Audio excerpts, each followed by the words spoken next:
the bar. Oh, and how dare a little thing put you in your place.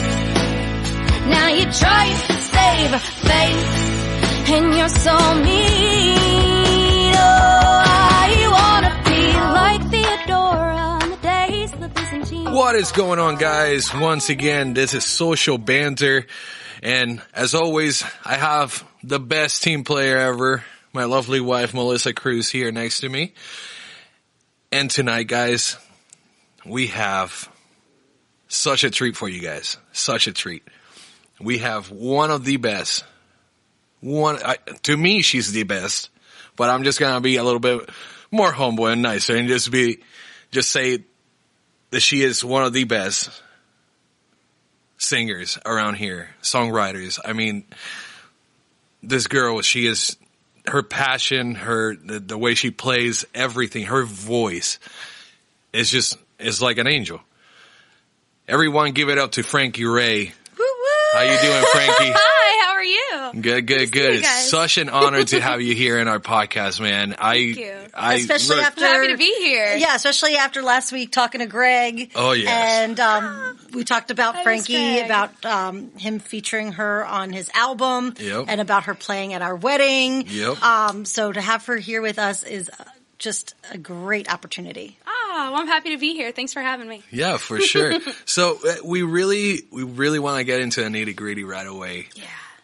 I want to know your story. I know that you have a story, and we have talked a lot, and we've known each other for a few years now, and, you know, whether I'm playing with you or whether we're just hanging out at a gig or whatever, we're always, you know, sharing stories, and it's always so fascinating about the impact that you have made in so many people's lives, not only, you know, people our age, but just young kids. I mean, when I go to a gig with you and you have all these kids following you. Oh my God. I'm as short as them. So I'm 4'11", so they see me as like, oh, she's a kid, I think. So yeah, right. Like, they can relate a little bit. Yeah. No, but it's just, it's so amazing and just the vibes, that it's such a great vibe to be at your shows and to even play with you. Just the fact that, you know, the few times that we played together and you asked me to play for you, I'm like, right away. Oh my God. I think the first was in Siesta Key, right? Yeah. Remember that? You were on Cajon. Yes, at the Oyster Bar outside. We were out in the sun. And It was but pretty we had hot. Such a blast. Yeah, it was so much fun.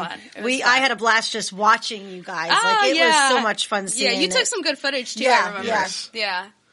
So, what are you all about? Who's Frankie Raye? What?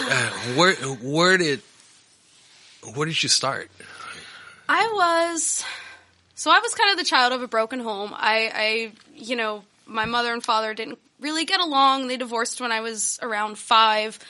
And once they divorced, my mom kind of took me off back up to Ohio, which is where I was born. We moved down to Florida when I was a little baby, and then after that, my dad just kind of disappeared. But some of my earliest memories, really my only memories of him, are him playing guitar and singing with my mom. So some of the earliest memories I have are just walking around the house and either hearing music. So both of them were musically inclined. Yeah, wow, that's awesome. Yeah, in fact, you know, with as many problems as my parents had, and my mother, you know, had definitely some things against my father, one thing she did always say about him was, like, he was just an amazing musician. She's like, they were in a band together, and she said his sense of harmony was always spot on. He could play guitar. I mean, he wasn't, you know, he didn't go to school for music or anything, but he just had the ear and he knew what he was doing. He was actually a really great drummer too. Wow. He taught my brother how to play drums. My brother says that he was one of the best musicians ever. So I, you know, from an early age, you know, all I heard was just people performing, and I just kind of thought it was something everyone did, you know, and I grew up watching kids shows and kids singing and Barney and stuff like that. So I just thought, oh, well, everyone must sing and perform. It must be a thing. It's just normal, you know. But then, you know, I kind of realized that it wasn't as I got a little bit older. I want to say, so let's see, I moved back down to Florida when I was about, I think I was 13.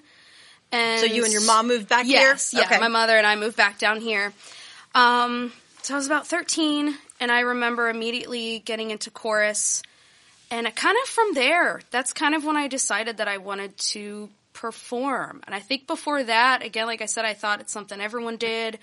And I also had this weird idea that, like, you know, if you want to have a career in music, you have to, you know, immediately get signed to a label, or you have to be involved with it from the time you were a kid. Yeah, like back in the day, that's definitely how it felt. You have to do Star Search. I can definitely relate to that. Yeah, you know, and I was just like, oh, so it kind of seemed like it was something that was out of reach for me. But I had not just my parents, but my aunts and my uncles and my brother. They were all in bands. So I grew up watching them perform.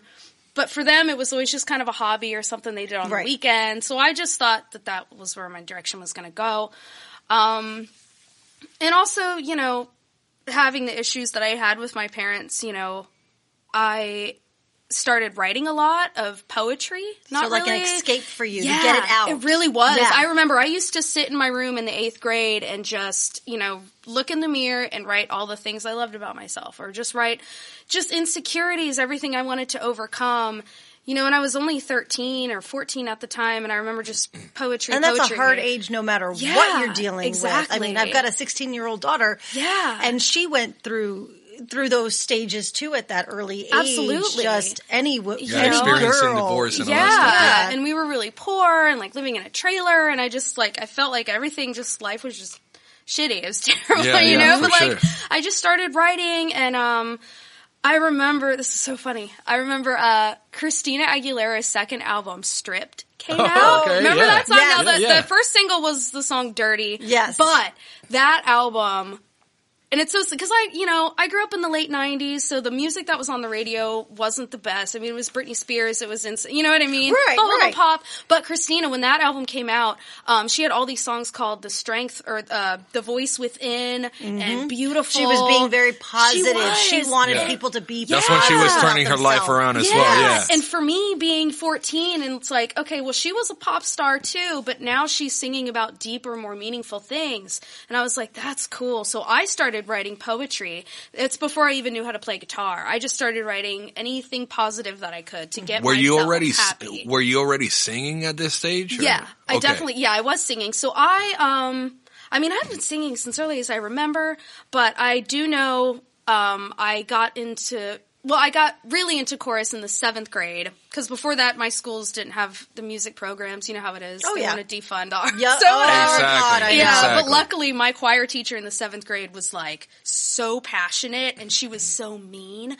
But it was so cool though. Those are the good teachers. Oh, those are the good music teachers. Because none of the other kids cared about the music, and she did. And I was like, oh, good. Everyone's learning their parts finally. Like I felt, like I know my part. Yeah. Get a Miss Rich Hart. That was her name. You're the diva there too. And I got into voice lessons then too, and but it was so really you more... actually did take voice lessons. Yeah, so I started in the 7th grade, and that was when I still lived in Ohio. And I remember being so discouraged because I had never really learned how to sing in my falsetto yet. And I remember she gave me she's like, no, you are a soprano. Like, I need to give you these higher songs. And I remember being so, like, embarrassed and just like, I can't do this. But it was still fun. And at that point, I kind of felt like it was just something I had to do because I knew I wanted to be a performer. I knew I wanted to be into music somehow. And it's like, well, I guess I got to take voice lessons. And I'm so glad I did because I learned so much about breath support and technique, And then in high school, that's when things really just started picking up. I had this amazing choir teacher. I was in a show choir, and my choir teacher that I had was also involved in the musical theater department, which I became obsessed with. I was just like, I'm going to try out for every play, and I got in some of them. I was the lead in some of them, and really when I look back at high school, because we had block scheduling, so we only had 4 periods a day, and I remember my senior year, I got through my academics early, and my senior year was like, period 1 was chorus, period 2 was musical theater, period 3 so you got to have all so you got to set it up. All of it. And I could have set that up the right way. Yeah. Nice. I could have graduated early. My mom's like, well, you got your credits, like, what do you want to do? You can graduate early. And I had friends that were doing that. I'm like, no, this is my plan. I want to have a full year. And I felt like I was in a performing arts school, which is what I really wanted to do. So what school were you at that you were able to do this? Riverview high school. Oh, okay. It's Riverview. Yeah. So, not the one in Sarasota, the one in Riverview. In Riverview, yeah. I just know there's two. Shout out to Riverview. Shout out to Riverview. Go Sharks. Go Miss Liz. She was my choir teacher, and Mr. Hawkins, rest in peace. He passed away a few years ago, but he was just such an amazing, both of them together. She's giving me goosebumps talking about it. I felt like I was at and I actually almost went to Blake High School, which is a magnet school, but they have really intensive arts programs. But, I was heartbroken at first because my mom, I think I had a performance there, some kind of choir competition or something, and I was like, I want to go to the school next year, and we drove through, and my mom's looking around at the area, and she's just like, I don't know if I feel safe having you go here, it's so far away from home, and like, what if you have to stay after school for auditions or something? I just don't feel safe. But I'm so glad my mom kept me at Riverview, because I'm still really close with my choir teacher there, and turns out that her husband played in a band with my mom years and years ago when I was a baby. Yeah, like my teacher, Miss Liz, her husband came in one day after school and he's like, he's like, is your mom named Kim? And I'm just like, yeah. And my mom was like, oh my gosh, I was in a band with him. And so it all came together, That's how stuff happens. But that's kind of my journey on how I got interested in music to begin with, and how I started writing songs about positivity. I didn't just want to write, whatever music. I didn't want to write just like a hit song. Yeah, and that all stems back from my childhood and my parents splitting up and what you've gone some through. Of the pain that I felt and all of that, the struggles and just pulling myself out of it. And poetry saved me first, and then music was right there with it. Once I learned guitar, it was like I started putting chords together, and I'm like, okay. And when did you start learning guitar? And did you have lessons? Is it all by ear? I wish I had lessons. To this day, I should have been in You're lessons. You're a badass guitar player. What are you talking about? I'm not. I have no idea what I'm doing. Jeez. I don't know anything about theory or anything. And you can play, though. You sound great up there. Thank you. I've just... I learn as I go, but So you taught yourself? Yeah, my aunt bought me, now I'm remembering it. My aunt bought me, I had this old laptop that she gave me, and we didn't have internet at our house, but she bought me this, she gave me her old laptop from the 90s. It was so old. But she gave me this CD-ROM of... It was like a guitar learning program software thing. And I just learned the chords. I think the first chord was D or something. And I remember being so frustrated because I couldn't just switch between the chords. I mean, everyone gets frustrated when they first learn guitar, but you having small hands too. It's got to be a little hard. Yeah, so it was like bar chords, forget it. I couldn't do any of that. But I just started putting chords together, and then all those poems that I had been working on through those past few years, I just started putting them to music. And you started turning them into songs and lyrics. Yeah. And just, that's when I kind of was like, okay, I want to be a songwriter now. Maybe that's what I want to do. And then it was like,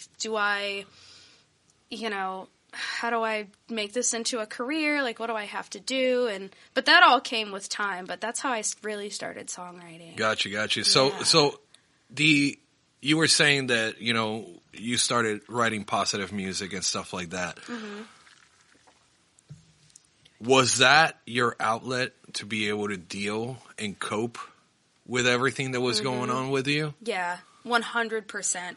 I mean, I remember there were weekends I would lock myself in my room and just... because I was a very shy kid. I didn't really start making friends until... honestly, my junior or senior year. I maybe had a few here and there, but I was just so shy and just I don't know if it was PTSD from my early childhood and some of the stuff that happened, but I just was I couldn't connect with anyone. I didn't know how to speak, and I know this is a symptom of people as they're growing older maybe experience trauma in their early years, but the inability to speak and to speak correctly, that was always something. I had a stutter. And communicate. Yeah, especially in a social setting. I had a stutter whenever I would try to talk. I'd mix my words around. You know what I mean? I do that. It's because of my language. That's different. But I would just I remember trying to talk to friends and I would say something that just didn't make sense, and they're just like, what? And I'm just like, oh, wait, that's not what I meant to say. And then I'd get embarrassed about it and then go run and cry. You know what I mean? So it's just everything. But the only way I could speak, and it's still this way, that, I don't like confrontation, and when I get in an argument or when I'm faced with conflict, the only way I can really get through it is if I just write a song about it or write something about it, because I need time to kind of think about it so Put it it comes out there. clearly. That's your therapy. Yeah. That's your therapy. And that's, it was dealing with all that stuff, social anxiety, the stuff that happened to me when I was young. I didn't really know how to communicate and talk about it. So when I would write a song about it, that what it was like. And then I would sing that song for people. And you get that out. Yeah, it was coming off your chest. It really was. It released you. Yeah, right? and a lot of songs I had, I couldn't even really sing for my mom or anything because I was like, well, I don't want them to feel. Yeah, because it was about them. Yeah. So I wouldn't. I had a lot of songs of my own that I never shared with anyone, And then once I got older, I have this one song on my first album called Song for My Dad, because my father passed away when I was 16. Now, again, so did you reconnected with him then after your mother took him? Unfortunately, no. Oh, you didn't. Unfortunately, okay, no. So my parents divorced. My dad just kind of went MIA. Is that MIA? Yeah, yep. I said that right. Okay. Yep, okay. you did. So, you got it right. But he did.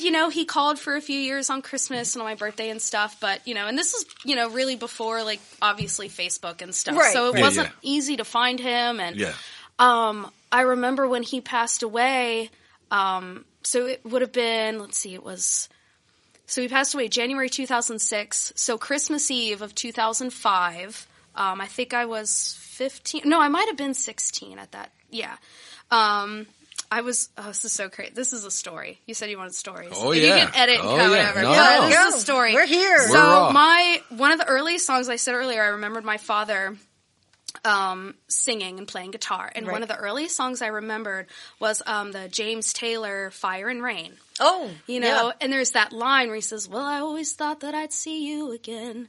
And I remember him playing that, and I guess when back in the 90s, my mom borrowed my aunt's video camera, like the big ones you had to wear on your shoulder, with the VHS you had to strap it on. And she would do that, and she recorded a video of him singing that song, among other songs. Blackbird was one of them because he could play that song perfectly, and so that was just in our little home video vault that we always had, and I would watch it every now and again, but, eventually it just kind of sticks in a cabinet somewhere. It phases out. Yeah, it does, but we still had it, and so it was Christmas Eve. My mom was out doing some last-minute Christmas stuff, let me get some trinkets for people that I'm not expecting, and I was at home watching the movie Running on Empty, which is starring River Phoenix. Oh, River! I love River Phoenix. He's my favorite. My best friend Beth. Oh my gosh, was in love with him, and all we did was binge watch River Phoenix movies. Oh yeah, and Running on Empty is a good one. The time. Well, remember that scene in the kitchen where they're dancing to Fire and Rain? Yes. Yep. I'm watching this. This is just insane. This is makes me believe in some divine intervention. I don't know what it is, but I'm watching that scene where they're all dancing. I've seen fire and I've seen rain. And then the lead guy picks up the little boy and they're dancing. The phone rings and I answer it. And there's a guy on the other line and he says, is there a Kim Steele there? And of course I was used to bill collectors calling my mom. So I was just like, she's not here. It's Christmas Eve, leave us alone. And he said, well, actually I'm looking for a Frankie Steele or Kim Steele. And I'm like, who is this? He goes, well, this is her dad. My name is Martin Steele. And I hadn't talked to him since I was 6. Little, yeah. I was 5 or 6. So I Wow. Didn't know what to say, so I just said, "You have the wrong number." Because it's like, what do you say? Of what course, do you say after all those years? You just got put on the spot. I did, pretty and much. I was just like, "You have the wrong number." And then he was quiet for a second, and he said, "Okay, well, Merry Christmas." And I'm like, "Thank you, Merry Christmas." And I hung up the phone. Oh my gosh, this is so intense. My crying. It's okay. It's okay. So I hung up the phone, and I called my mom first. On her cell phone, and of course she's angry ex-wife. She watched us struggle because of him leaving, and she's just like, "Get him back on the phone." Her was like, she was angry. And then I call my aunt, who is, you know, the love. My Aunt Jack was always like, you know, second mom. You know, my mom was kind of like the rebel. She from your mom's side of the family? My mom's side, okay, yeah. gotcha. So, and Aunt Jack is the oldest sister. My mom's the youngest sister. So, Gotcha. you know, youngest the more sibling. reason, Yeah. the more reasoning, the more the older sister. Yeah. So the older sister's the one who took care of all the younger siblings. Yes. And so she had this loving, she's like, oh, Frankie, she's like, it's Christmas Eve. It's Christmas Eve. You have to call him back. Oh, that's so beautiful. She's like, has this. So I'm like, got angry mom, loving aunt. And then I call my cousin, and my cousin's just like, well, and my cousin's always been like my sister. Mm-hmm. And she's like, well, what do you want to do? And I'm like, I don't want to do anything. Like, I don't want to call back. I don't want to be angry about it. I don't want to be sad. I just want to forget this happened. And she's like, well, then forget it happened. She's like, you don't owe. You. Yeah, she's like, you don't owe. Have She's to. like, you went through this your whole life. He never calls. All of a sudden, he calls you out of the blue on Christmas Eve. She's like, what are you supposed to do? She's like, you're putting too much pressure on yourself to act right now. You need to protect yourself she's as like, well. Yeah. Yeah, she's like, you're young. She's like, you know, you're only 16. She's like, just forget it. If you want to forget about it, then just forget about it. She's like, don't worry about it, you know? And so I did. But the fact that he called kind of made my mom like, why is he where? Because we didn't know where he was, you know, like he had been under the radar. So she was questioning what's going on. Why all of a sudden is he contacting? And it turns out that he was in the hospital about to die, and he had some major drug problems. You know, he was in and out in jail. And then in January, she found out that he died. She called the Social Security office, and you know, because she had old divorce papers, she knew his Social Security number, and they said that he passed away. And then she sat down and told me. And again, I was that hardened, you know, at this point, hardened teenager. Right. You know, I'm just like, he didn't care about me. Why should I care about? Exactly. You know, and I remember talking to my brother about it. My brother's, he's my half brother. We have different fathers. Okay. His father is like, you know, amazing. He's a great guy. Is he I'm still close with him. Younger? Older. Yeah. Okay. You know, my brother's like, well, he's still your dad. You should feel something. And again, I was thinking about what my cousin said. Like, I don't have to feel anything right now. I don't have to. And I kind of, for years, I was just, because I was getting money from the government now, and I remember, like I said, I grew up, you know, pretty poor. Right. So all of a sudden, I remember it was $679.79 a month. Wow. 600. So when you're 16, I was like, wow, I'm getting 600. You know, and I wasn't working a job yet. And then that went on until I was like 18, I think, or something like that. 18 or 19. And I remember, so I was like going shopping, and I was just like, oh, you know, and he did something right for you. Yeah, it sounds so bad, but that's where I was. Yep. I was just like, well, he's, you know, okay, I deserve this money, so I'm going to go spend it. I'm going to go, you know, and I was able to get my first car and my own laptop. And when I went into college, I was able to, you know, help myself. So that was, but then all of a sudden, I don't know, years went by, and I would think about it. And one night, you know, I was drinking the wine, but I was also feeling my emotions. And I wrote a song called Song for My Dad, and it's on my first album, A Thing or Two About a Dream. And it's about that whole situation of growing up, and you know, I had good memories with him, right, you know, but I also, you know, him singing and playing with me. I remember he'd always play Legos with me, and, you know, but it was that, you know, it'd be so nice to meet you again. Mm-hmm. And I remember after he died, I found one of those old cassette tapes, and I played it. And I had gone so long without feeling anything. And my mom, you know, she was getting rid of stuff. She's like, oh, these are some old VHSs. And I was just like, oh. So I found the one of him singing the Fire and Rain song. And I just like bawled. I was like, oh my God. You know, because he's looking in the camera and he's saying, but I always thought that I'd see you again. And it just, everything, the fact that song was playing the day that he called on that movie, running on, it was just like, right. It's all comes full it's weird. circle around. I know. Everything is just, life is so weird. Oh, like, it there's is. some kind of, there has to be some kind of organization, and religion aside, there's something that's like, I don't know. Right. There's just some energy and some linear path that we don't understand yet. Yes. And you mentioned going to college. So what did you go to college for? Yeah. So I was one of those that just changed my major. I took a year off after high school. I graduated in 2007 from high school. I wanted to go to Berklee School of Music, but I didn't get in. Shout out to Berklee. Oh, I wanted to so badly. I did 2 band camps there. Oh, really? Yeah. Oh, it was awesome. I'm sure it was. Awesome. Yeah. I'm sure it was. But I went with my uncle, who was like my father at the time, and he really was my whole life, Uncle Angelo. And he and I went up to Boston and we just hung out and I auditioned, but I didn't get in, but it was fine. But I went to USF and I started out in business. Then I did international studies, which I have no idea what I would even do with that. I just heard international studies. I'm like, cool. Do I get to fly places? Like, I don't know. I didn't know what I was doing. But at that point, it was so early in my college years, I was just taking gen ed classes or the, requirements anyway. So I did that, and then I did art history, which was really interesting, but I also found out that's what I graduated with my bachelor's was in art history. And then after that, I was just like, what am I going to do with this? And this is before I was doing music full time. I was still working, I think I was working at a smoke shop, like selling water pipes and, pipes and stuff like that. Hey, girl. And Kratom and e-cigs when the cartridges first came out and stuff like that. And then, so I went back to school for elementary education. And I was like, all right, I need to pick a career. I need to go back to school for something. And I did it's called the Masters of Arts and Teaching program. It's like an accelerated graduate school program for teachers. It's designed for people who got their bachelor's in something else and want to get into teaching. And I did that. So I got my master's in education. And, but when I was getting my master's program, that's when I started gigging a lot. Yeah. And that's when I met Frank Dancy. Shout out to Frank. Yes. He was just doing drums at the time. Now he's the, guitarist for Hope Darling. But, this is before he was really doing guitar. And yeah. So where did you meet him? Do you guys remember the Bungalow? South Tampa. Sounds familiar. It's next to the gas station. So I got a call. I was doing just solo stuff at I think gas bars maybe once or twice a month. Mm-hmm. And, which is gas bars for anyone listening that doesn't know, it's right by USF.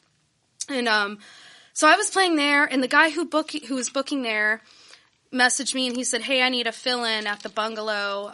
You'll be with the drummer. I guess their front person can't make it, and I don't want to cancel the gig. And, so I was just like, ooh, I don't know. I've never played with a drummer before. I don't think I can do it. And he's like, are you sure? He's like, it's no pressure gig. They'll probably be slow anyway. Just go and do the gig, and I was like, okay. And I was so nervous.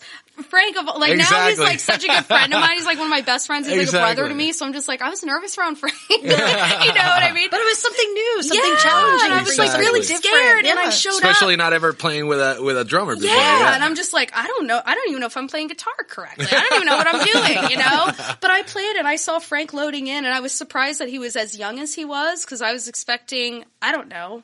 I don't know. He was a kid. He's a kid. So I'm just oh, cool.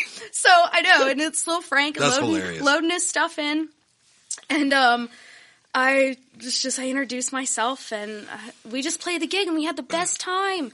And I remember he was so relaxed and he's just people were coming up to us saying oh, how long have you guys been playing together? What's your band name? Do you guys have any albums out? And I'm like, that's hilarious. I just met the guy.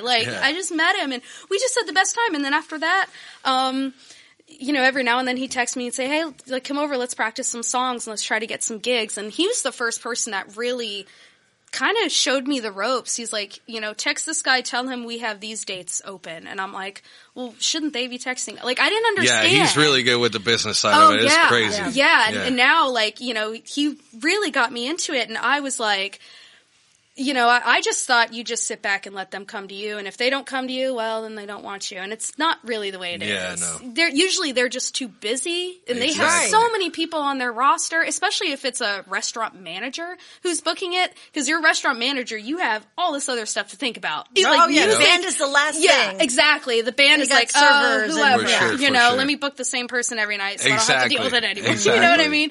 So I was just so you just message them what dates? He's like, yeah, tell them what dates, you tell them what dates you're going to play. And then usually they'll say, okay, those are yours. Because they don't want to think about it. Right. So we just started doing that. And then the two of us together, it was blazing that trail. Now, were you teaching then? Did you start teaching? No, I didn't. So I graduated with my master's in education in 2015. And at that point, I was just gigging. And I was really the only one in my program who didn't go off and get a full-time teaching job. I did, however... So you were gigging enough to be full-time at it? Pretty much, yeah. Okay. I did, however, because at that point I was still kind of new with the whole full-time music thing. I was really scared. I still didn't have that many places lined up.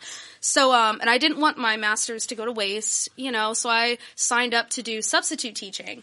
So I was like, okay, I'll just do, that'll be fine. At least that way I can pick and choose what days I want to sub, and I can pick and choose what days, And you got a little bit of a paycheck coming in. Yeah, absolutely. So I've got a little bit of both. So I did that for a few years, but then what ended up happening was the gigs started coming in, and I started meeting other musicians, it's growing and growing. And then I got to a point where I was like looking through my calendar, like, geez, I don't know if I have time to sub. Like, what days can I sub? It's like you have to keep to keep the job. I didn't want to get fired. Right. You have to, but you only have to do it 4 days a month, at least in Pasco. That's what you had to do at the time. 4 days a month. Which at first, for the first year, was easy to do. I was doing it way more than 4 days a month. But then I got to a point where it's just like, oh, well, my only day off this week is Monday. I don't want to go teach on Monday. Exactly. Like, you need I a have day a gig to recruit. Tuesday, Wednesday, Thursday, Friday. You know what I mean? Yeah. And that was a good problem to have. Oh, absolutely. Yeah, for sure. But I was still like, business-wise, but physically, it can be a hurdle for sure. Yeah. So, but that's So did COVID change any of that for you? Yeah. Yeah. How did it impact you? It was rough. I'm like, this is, I guess, a flaw of mine. Like, because I am in my head a lot, and I do have a lot of personal things that I'm like consistently trying to work on. I don't want to say like I have depression or anything like that, but I definitely I get in my head. Yeah, I get so. Yeah. So for me, what helps is just being super busy, and all of a sudden, all the gigs are lost, and I'm like waking up in the morning like, what do I, and this is everyone had this problem. Yeah, right. Everyone had this problem, and I didn't handle it, like my boyfriend was, doing healthy stuff, like going out for bike rides and all this stuff, and I just couldn't. I'm just like, I was too depressed couldn't to find do the drive to actually do it, right? And the motivation and the motivation. I just was like, now is Brandon a full-time musician as well, or does he do something else? He has a few jobs now. He's working in landscaping. Okay. So it's, oh my gosh, it's so much fun. He comes home and he knows about all these plants now. And he brings home these plants from like other, people that are throwing their plants away. Yeah, because I know that you like a lot of plants. Oh my gosh, I love plants. You're very into plants. And he plants. brings them home he's like, oh, I got these plants. I guess we'll put them out in the front. It looks like our house has had some professional landscaping, but it hasn't. It's just him bringing home stuff. Yeah. But he does that, but he does play a lot of gigs too. Yeah. So he plays a lot of stuff. He's a really good bass player, too. So what did you do then, losing all these gigs? Yeah. What did you do? I mean, did you try to go back into the teaching thing? Did you think about that, or you just kind of... I reached out to a few of my teaching friends who were still in it because, online school was just starting to pick up again. Exactly. And I was like, I don't know, I guess I can get a job doing that. But I also was like, I've never done that. I don't know. It was weird. But I know one thing, I started jogging, which was a good thing. But I also pushed myself, and I ended up like completely throwing out both of my legs. So part of the pandemic, I was laid up for 3 weeks, just like in bed, not able. Like worse than this one thing. It was like both. Like, it was like, I think it was my left knee was just shot, and then my right knee, and then my left ankle, and then everything just hurt because I never jogged before, and all of a sudden I'm trying to go like 3 miles a day. Right. And I'm like, this is easy. This is fine. And then by day 4, I was like, and it was just awful. But I was laid up. But I did write a few songs. I tried to do that. I tried to get back into writing poetry. Cooking. I did some of that. And I was also just trying to stay busy with live streams and stuff like that. Eventually the depression kind of wore off. I started, talking to other people about it. And I know restaurants started hosting live streams. Exactly. So that was cool. Like I know Nona Slice House in at Safety Harbor, they invited me to do a live stream there. That's cool. And then Frank and I did one at Troubled Waters Brewery in Safety Harbor, so that was cool. And, I learned some new songs, and I wrote some songs, and it's weird now. It just all seems like a blur. I don't. And you came out with a new album. Yeah. Oh yeah. Well then, the single, and then also plans for I went in the studio recently and recorded some stuff. So I pretty much finished my new album. Yep. I mean, as far as writing goes, it's not finished yet, but it's at least I was able to release the single. Yeah. So let's talk about that a little bit, because your single is Brave, correct? Yeah. Well, that's the title track of my album. That came out. Yeah. So let's talk about Brave real quick, because if you guys haven't seen this music video, please, I don't give a shit. Pause this podcast right now and go watch it. Please. Even the meaning please. of it was my God. fantastic. Everything behind Thank it. you. And it was locally filmed. Obviously our local artist, independent artist is doing this. She's doing all the work herself. obviously she has a little bit of a team that she put together, but it's all her. She's putting all this stuff together. The concept. How did you come up with this? First of all, let me calm down a little bit because I'm getting too excited. I love it. The song Brave. Yeah. Those lyrics. Yeah. That came from the heart. Really did. Well, yeah, of course. Did. I know that. Yeah. Everything that she does comes from the heart. But how did you start that? How did Brave come out? It took a long time to write. So we all know the Pulse shooting in Orlando. Yes. Was like what angered me more, other than the fact that it happened in the first place, was the fact that when you turn on the news, no one was really acknowledging the fact that this was a hate crime against our LGBTQ community. Mm-hmm. Like, that's what this was. Yes. Instead, it was like, and I don't want to say being patriotic is bad. I don't, obviously, protect against terrorism and all this stuff, but it's like, it seemed like the fact that he was, either a Muslim or a person of color, it seemed like it gave the media a reason to say, oh, well, there you go. That's why we don't trust the Middle Eastern. There you go. That's why we don't trust them again. And it's like, it wasn't just that. It really wasn't, and no one was really coming together. It wasn't a terrorist attack. Yeah, it wasn't a terrorist attack. And that's what they were. So then you got all these, I don't want to say too much because I don't want to make people mad, but Yosemite Sam type people like, well, there we go. Terrorism. And it's like, how about we step back and actually ask our gay community how they're feeling right now? Because this was an attack against them. Yes. It really was. And no one was really kind of acknowledging that. And it was frustrating. It's like, well, there's that line in that song, well, the trigger was pulled, but we'll divert the blame. It's like they were trying to say, like, it almost like the media was saying, like, well, it just happened to be a gay club, but it had nothing to do with that. Yeah, it had nothing to. It was just a gay, that just happened to be, and it's like that wasn't cool, because I've been to that club before. Some of my best friends frequent that club. Okay. Yeah, like it. So to hear it really hit home, and I texted all my friends that I know went there. I mean, I knew they weren't there that night, but because I don't really have any friends that live in Orlando, but, we've all been there before. We've gone out there. We've, had fun out in Orlando, and it just really infuriated me. And so it was just another thing that hit home for you. Yeah, it really did. And then but I didn't want to write a song just about that event because I'm just like, that's so sad. And like, I wanted to have a kind of a you don't want to be writing depressing songs. Yeah, I want to have some thread of hope in there. Exactly. And then also, this was before the Pulse shooting, but the Brock Turner rape case. Oh, yeah. A college girl. Yeah, that's right. Goes to a party and gets drunk like all college kids do. I mean, how much have we drank? Oh, for sure. What I mean? And it's like, and I was reading interviews with her, and it's like, people were questioning her, like, well, what were you wearing?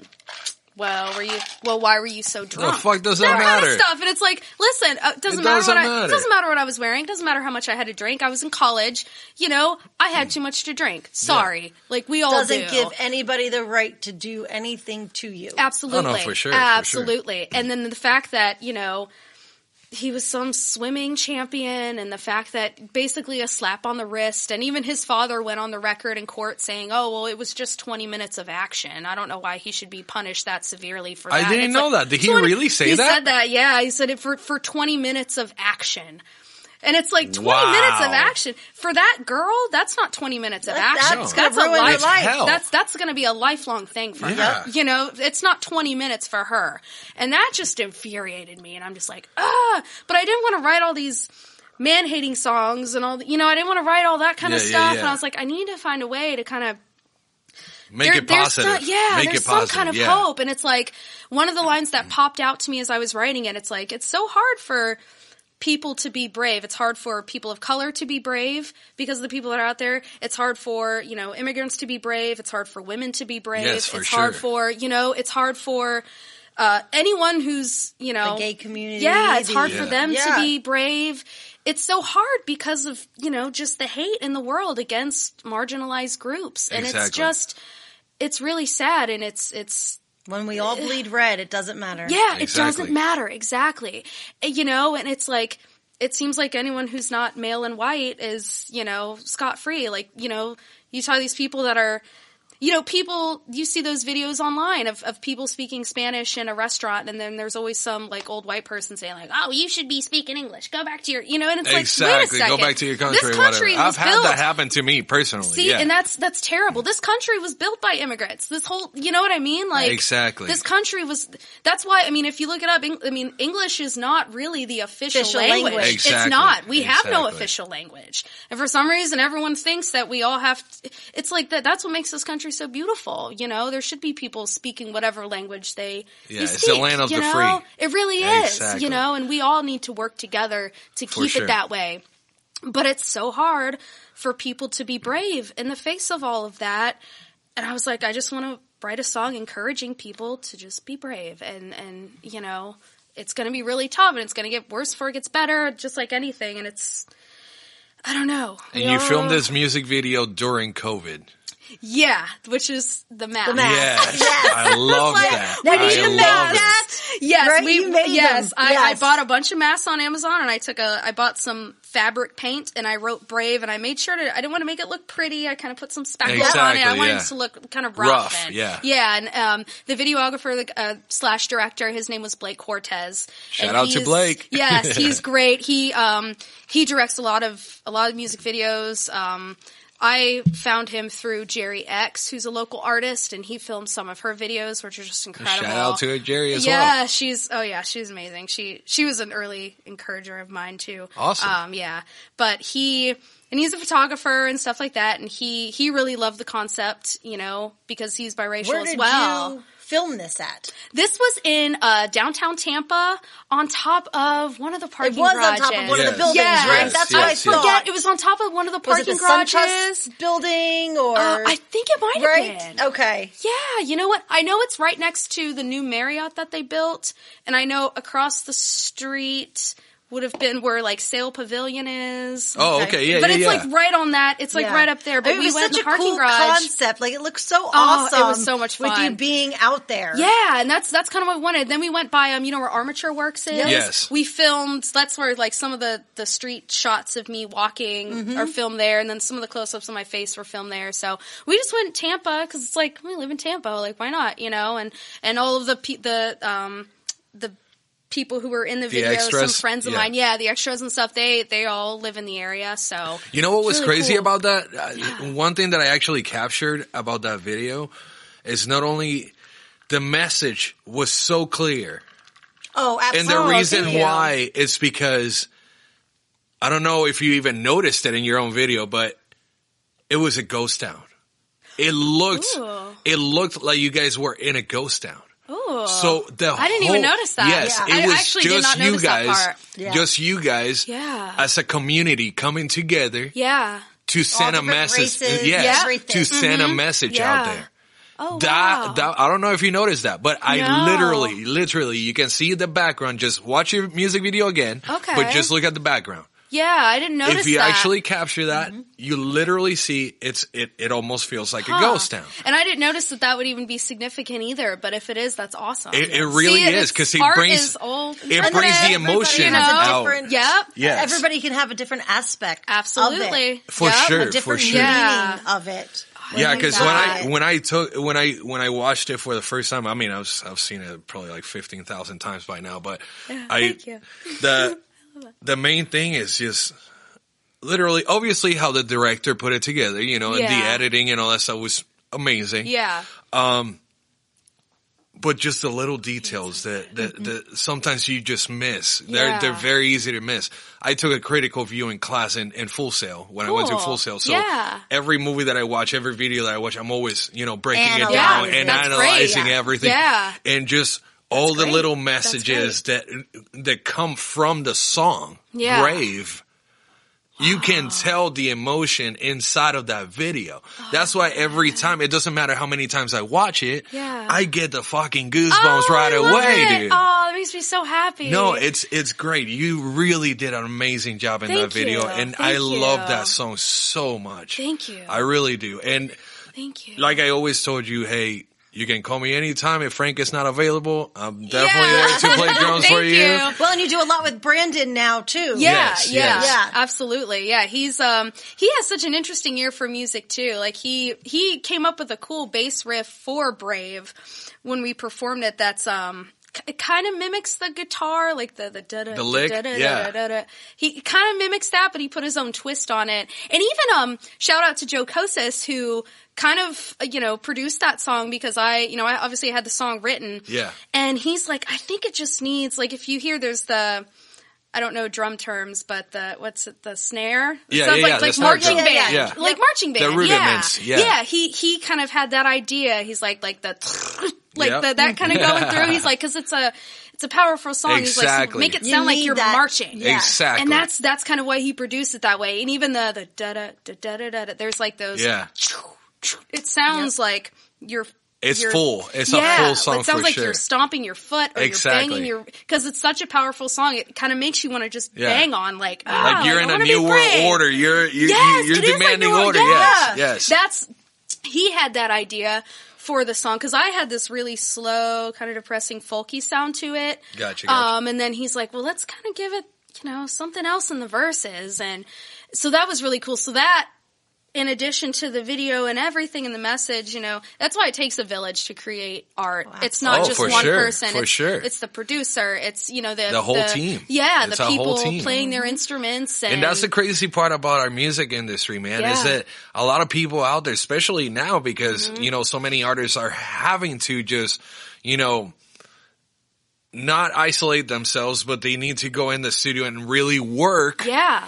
And really come up with content and, not only content for the media, but they need to come out with their own content to be able to keep people interested. Yeah. Because if they don't, they're going to get washed off. Absolutely. You got to get Speaking of all that, what's Theadora?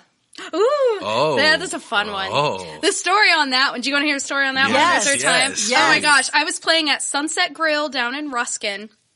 Or Little Harbor, technically, is like the little area. And I finished my set, and I always love talking to people after a show. I love it when they ask me questions, and I love it. What I don't like is like heckling, or and there's this. I was at the bar waiting for my check, and probably having a cocktail too. But anyway, there were two guys at the bar, and one of them was elderly and very intoxicated, and was screaming at the other end, just like, hey, hot stuff, hey, oh Jesus, hey, I'm sure mama. You get that shit a lot. And I'm just like, and it's like, again, like I said, I love talking to people after my shows, but I was also tired, and I didn't want to be screamed at, and he's just like, hello mama, hello baby, hello, and I'm just like, I love how she does that voice. I'm like, hello mama, hello baby, and he's just like slurring, and he's like, hey, come over here next to me, sweet thing. And I'm just like, like, no, dude. And I remember I like literally,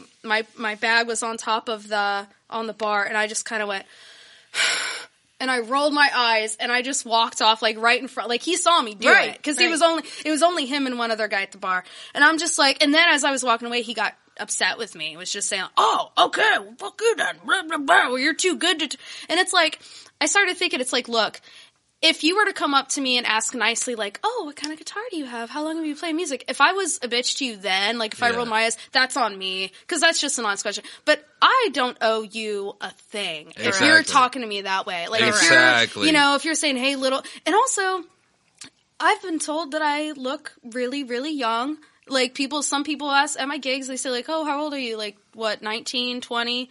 Some people say under. This person was very elderly, and I'm sure he thought I was younger than I was. Right, I mean, like, I'm going to be 32. But it's like, why are you your age hitting on someone who looks 18 or 19? Right. That's kind of weird. That's gross too. Come on, dude. And it's like, come on, man. Like, do you really think you have a chance, first of all? And why are you trying to have a chance, first of all? And it's like, come on, man. Like, have some class.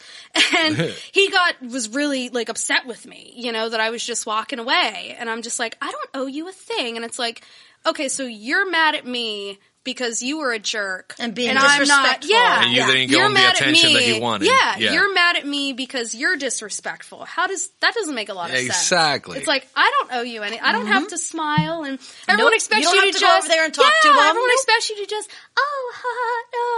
It's like, no, I'm not going to do it's that. It's like, no, fuck you. I don't owe you that. Exactly. It's like, get out of here, man. And I'm just like, it just made me so mad. And I'm like, why are these? It's like. What it is, that his feelings got hurt. That's all it is. Of course. And that's why I talk about his pride got hurt. Yes, his pride. Yes. You know, and I say that in the song, like your anger is justified just because you got denied. Like you're some kind of god. It's just like, come on, man. Like, no one's gonna bow down to you just because you're, it's like, get over yourself. And that's just kind of, so that song has a little bit of kind of like an angry bite. Sassy sass. Yeah, it does. It does. That name, Theodora. So luckily, I was able to kind of go back into my art history days, because I said I got my bachelor's in art history, and one of the things we studied were the chapels in Ravenna, Italy, and I was able to, I remember we saw the mosaics of Justinian and Theodora, and they didn't really talk too much about her. It was more of at that point, we were studying the mosaic itself and how they used to create art back then, and all that stuff. And I remember I kind of read about her. I was just like, oh, that's interesting. I wonder, because there weren't a lot of, especially in that time, women being depicted like that. She was right upside. So we were talking about the composition of the photo or of the mosaic, and how she was right up next to him as if she was just as important. Which back then didn't really happen. Exactly. Right? They there either was no weren't equality included or that, not. Yeah. And when you read about Theodora, oh my gosh, she ran his entire reign. She was making decisions. Some of the wars that happened were that makes sense for the title of the song. Yeah, some of the wars. Exactly. So that whole thing combined. Definitely. She was sticking up for herself. She was. Yeah. And she created, one of the things I read too, she was the first, so she created a rescue back then, back in BC. She created a rescue for underage prostitutes. Well, back then there was no underage, right. But young prostitutes, Mm-hmm. young women who were homeless, and back then it was extremely common. No shit. Yeah, so she created these women's shelters, the early version of a women's shelter, and she would take them in, and these young homeless girls, and she created all this. She was amazing, and a lot of the wars that happened are stuff. Decisions that had to be made, and she had cojones. She just was she's just oh. She's no, we need to, I probably said it wrong. No, you said it the right way. You said the right way. She's no, we need to protect our territory, we need to do this, and Justinian was kind of well, my lady said we got to do this, so let's, you know what I mean? That is awesome. So that's why in all of the artwork that depicts her, she was always up in the front right next to him. Which is unusual for back then. It was. Usually the women had to stand behind. Or they just were not included at all. And she was. And, there's some quotes that she said that are just whoa, she wasn't scared of anything. She was the queen. That is awesome. I'm glad you told that story of how that came about. And that's why I thought about and the courage of a warrior, the respect of a king. She had the respect. I mean, they respected her just as much as the emperor. Mm-hmm. She was the empress, but that's fantastic. Yeah. That is really cool. That's a great story. Yeah. How you came she out was with the first women's rights activist. So if anyone out there listening, just Google. I mean, there's a lot of stuff about old stories of her and some of the battles where she would just show up for the battle while the men were knifing each other. She'd show up and make orders. No, you go over there. It's funny. Yeah, so now you're getting back into playing more now that there are a little bit less restrictions. I mean, obviously everybody's still being protected, wearing masks, social distancing. Yeah. So what do you have coming up over the next few weeks, over the next month? So I'm playing a New Year's show, so I'm pretty excited about that. That's down in Naples. It's at the Club at the Strand is what it's called. I do think you have to be a member to go, but if anyone listening is a member, come down there and see us. And January 9th, I'm playing a show at the Straz Center. It's going to be right along the Riverwalk. Yeah, it's fun. Yeah. Danny and I had our very first date at the Straz Center. Watching what?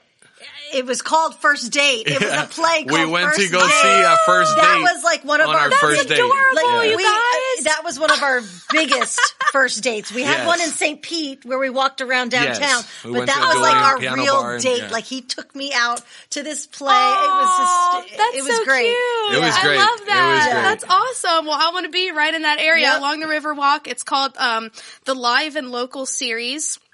And I'm going to be 6 o'clock to 9 o'clock. And that was January 9th? January 9th. Okay. Yeah, so it's the second Saturday in January, 6 to 9 p.m. It's called the Live and Local Series. So I guess they have every Friday. I guess they're doing every Friday and Saturday throughout That's cool. March. And are you doing something? that yourself or you have somebody Myself. with you? Okay. Yeah. So it's so all I'm going to you. be doing probably a lot of originals too. And, Nice. you know, Awesome. so I'm everybody excited. can come out and hear you. Yeah, and- yeah. Oh, fantastic. Anything else going on? Not really. I mean, besides just the gigs that I play, you know, I have my residencies. I play Where at Siesta Key Oyster Bar every other Wednesday. Okay. What time? 1 o'clock to 5 o'clock. So 1 to 5 p.m. So we're going to have to go down But- there one of these days because my Oh, please cousin do. doesn't live too far from there and we'll have to go down and bring them over there. They Please go out there do. all the time. Yeah, Oh, and I'm yeah, actually yeah, going to sure. be there. Well, I know this podcast is airing late, but I'm going to be there this upcoming Wednesday, whatever date that would be. So Yeah. you can always go to my website to Yeah, see for when sure, what is for your sure. website? Tell everybody. FrankieRaye.com. But it's IE Yes. and RAYE. Yes. FrankieRaye.com. That was actually Ray. That was from my dad. So my mom wanted to name me Ray because my grandpa's name was Raymond. And my dad was like, how would you spell that? R-A-Y-E? And she's like, okay, yeah. Because I know sometimes for women it's R-A-E. Yeah. Yeah. But R-A-Y-E. Like Heather. So, yeah. Unique. Yeah, Unique, Frankie. So F-R-A-N-K-I-E. Like our friend Heather. Oh, really? Is just Heather like that, Raye. so, Yeah. Heather Oh, Raye. I love it. Okay. Yeah. Yeah. It's a pretty name. You know, it's, yeah. But that's, I got all my dates on my website. Every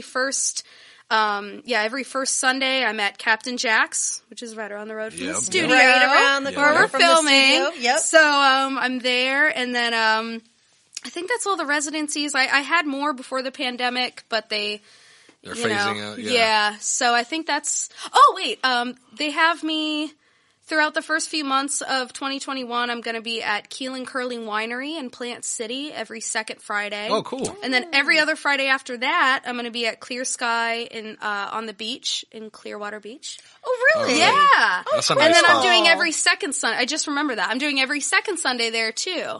So fun. yeah. During the day? During the Or at Sunday night? it'll be during the day. What time? Oh, he kind of 5 to 9. Okay. Yeah, but I think that would be something. I guess we would have to check my website. Just for check her updates, website. because I know they were like Different we things might change, Yeah, right? they're like we might make you 3 to 7. We don't know. And So, which you know. platforms can people listen to you at and buy your album at? So I pretty much am everywhere. For streaming, I'm on Spotify, Apple Music. I just recently got on Pandora. Nice. I don't know if anyone listens to Nice. Pandora anymore, but I'm on there. But hey, and that's that's all. awesome. Yeah, that's all Frankie Raye music. So Deezer, that's a thing too. Yep, Deezer, yep, I've heard you know, of it. Google Play, Yep. Amazon Music, and then for purchasing, of course, you can buy my music on iTunes, and Google Play and Amazon, and Awesome, basically all awesome. that stuff. That's yeah, awesome. Yeah. So That what is song? awesome. What song are we gonna hear? You're going to hear Theodora. All This right. is, let's see, basically produced and mixed by Rob Schaefer. Who, Shout out to Robbie Shout Rob, out to Big Rob. Rob. Shout Yes. out to Rob. Big Yes. Rob. You We guys talked know about him. with Greg also, and Absolutely. we cannot wait to get him on. Yeah, he's gonna be in the Yes. podcast as well. Oh, Yep. good. Awesome. Yep. Yes. He basically did everything. And it was funny because during the shutdowns, he was, he was our roommate. It was the three of us. It was myself, Brandon, and Rob living together. And Rob had his whole setup. That's actually where he recorded Greg Wright Jr. stuff. I'm sure Greg talked Yes, about it. yes. And he had his whole setup in his bedroom. And we were like, all right, let's record a song. And he played all the instruments, really, besides bass. Brandon played He's bass, amazing. obviously. He's so Brandon good. played bass. And we would have loved to have Frank Dancy come in for drums or Danny Cruzen for Yeah. drums. But this was also in March, so we couldn't have people Exactly, over. Right, exactly. So we had to do, What you drum could. machine. But I think for not being authentic drums, it sounds real. No, it sounds really it good. sounds like it's It definitely sounds. So- he did a Oh, really he did good a job. great job. He did a Oh, yeah. fantastic job. He Yeah, did yeah. all the stuff and harmonies, and you can actually hear his vocals in the O's during the bridge. There's like a oh. You can hear the low. Oh, really? The low voice is his. Nice, Yeah, he nice. sings on it. Awesome. So, but yeah, that's it. It's a fun little upbeat poppy tune. So real quick, last question here. Because we've talked about Brandon a little bit. Yeah. So where did you meet Brandon? How long have you guys been together? Like just a little quick thing it there. Was you know? Rob Schaefer actually introduced us. Rob Schaefer and Greg White Jr. actually, because they were working on a band called The Get Down with Brandon and then our friend Mark Dupuis on drums. And Rob reached out to me. He said, hey, we've got a little band. We're trying to do corporate stuff. We want to have female vocals. Do you want to come over and, rehearse with us and just see what we're all about? And I was like, yeah, cool. And, Brenda was there and the rehearsal went well. And then after that, And then after that, nice. Rob, I'm sure Greg maybe have talked about this, but they went, on a cruise ship and they did a residency on a cruise ship. Right. Yeah, they were gone for a few months. During those few months, Brandon was like, oh, well, because he wasn't playing any gigs with Greg, obviously, because Greg was, on the boat. So Brandon was like, well, do you want to, maybe book some stuff together? And, because he worked at Frenchie's Outpost at the time, and he's like, we can get us some gigs there. And we just started playing music together, and that would have been late 2018. Yeah. That's awesome. I know. Time goes by. This whole year, I literally still think it's 2019. I'm just like, it's only a few months ago. Wait a second, it's 2020. And now it's going to be 2021. So let me, if you don't mind, I would like to ask a final question. Okay. If you have one of your biggest fans listening to you right now, one of the little ones, that they idolize you and they literally look up to you, what's a message that you would send to them in this day and age? Yeah. What's something positive that you would send to them? So, I'm not going to say don't give up because everyone says that. I used to get that a lot and it's like, okay, got it. Won't give up. Now tell me what to do. I think, I don't want to say don't listen to anyone either. The thing is, it's, I guess you just gotta keep going. There is no one path for this. If someone listening to me right now, a fan says, I want to do what you do one day. How do you do it? Exactly. The practical advice would be to probably get into some lessons, learn the ins and outs of music theory and stuff like that. It's going to make you a better musician. It doesn't matter how boring it is because it's highly boring. It's going to make you a better musician. Yes. So that's practical advice. And take lessons, like you said before. Yes, take lessons, do that, learn about it. But I guess the core advice would just be to just follow your own ideas and your own path. And, so many people, I saw this quote the other day, said that a lot of dreams don't happen because they're shared with the wrong people in the beginning. You say, I have this cool idea. You start sharing that with people, they're going to turn it down and be like, oh, that's stupid. Or they just tell them it's gay. Yeah.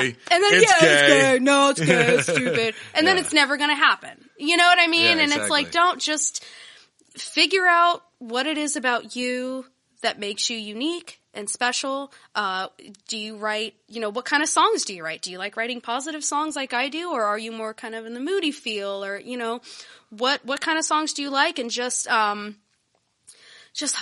I mean, do everything you can to get yourself out there, whether it's recording yourself. I mean, that's how I got started. I recorded myself on YouTube, and then on Facebook someone said, I'm hiring musicians for a Battle of the Bands acoustic stuff, and I sent him a message, and I was able to do that. And then from that, I met the sound guy, and the sound guy had other gigs that he was booking, and I got other gigs. Networking. And it's like, just take every opportunity. To the right people. Yes, every opportunity that you can, whether it's, going to an open mic, do that, or go to, be on your friend's podcast or something like that. You know what I mean? It's just anything you can do to get out there.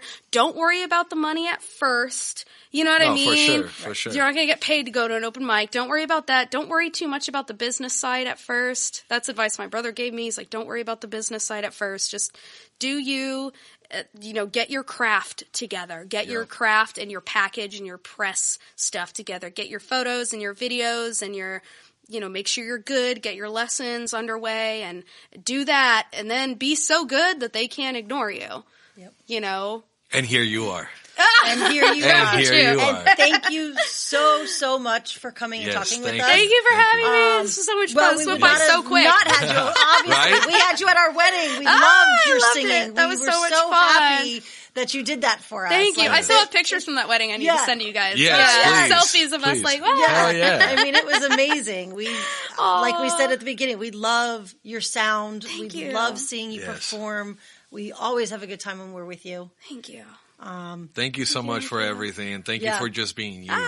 Thank you for being such a sweetheart. And we'll try to come out and see you. She's definitely gorgeous, so I know why guys are like that at the bar and stuff like. But she's big shot at the bar. Yeah, you can always call your big brother, and he'll be there to back you up. You know what I mean? Big bro and big sis. I love it. Yeah, I'll be the one to take care of her, like she said on the message. Oh no, for sure. I'll be the one. You'll carry her. I was so proud of you that you did take charge with your microphone. Oh yes, I snatched it. Oh, by the way, anyone listening, other advice: if you have kids, don't let them go up and sing in someone else's mic. Yeah, especially on this day and age. Yes. Yeah, don't walk up. Don't touch their equipment. Just don't touch it. Yes. Don't touch their guitar. Exactly. Don't touch their mic. She's little, but she's feisty. Yes. And I am so proud of her for that. I love you guys. All right, Thank guys. you. Well, here to close it out, I want to do something new with you. Okay. I want you I need a drink. to introduce your own song. So this is my song, Frankie Raye, blah, blah, blah. And you're listening to Social Banter. Go ahead. All right. Hey, everyone. This is Frankie Raye, and this is my new song called Theodora. You're listening to Social Banter. Salute. Have a great night, guys. Cheers, Salute, Mama. guys. That was awesome. Cheers. Thank you. Hey there, mister. She didn't let you kiss her. Is that why you take it out on me? My words hurt your ego. It's not up to me, though, to fight the battle in your head. I've seen a million like you who can bear to be ignored by young, pretty girls' eyes. Like your anger is justified just 'cause you got denied, like you're some kind of god. But God's long gone, and so are the days where anyone needs to be saved. You think you know what you don't understand. You'll never understand. I wanna be like Theodora in the days of the Byzantine. The courage of a warrior, the respect of a king. Everyone's a victim when the pride is on the line and you're nobody. You're just another guy.